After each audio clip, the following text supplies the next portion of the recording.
Aksidenti rënd në Durrës, 16 vjeçari përplas për vdekje një person.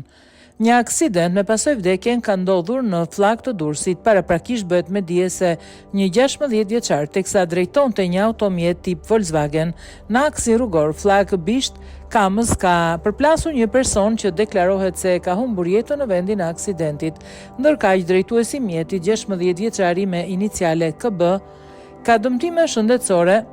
nuk ka dëmtime shëndetësore, teksa nuk ishte le drejtimi. Viktima është identifikuar si Qerim Bajrami. Mësohet se ai ka qenë peshkatar amator që po gjuante peshk në ligatinën e flakës. Në vend ngjarje ka mbërritur policia e cila po kryen veprime proceduriale dhe ka kontrolluar në kanalin Buz Rrugës nëse ka edhe të dëmtuar të tjerë nga ky aksident.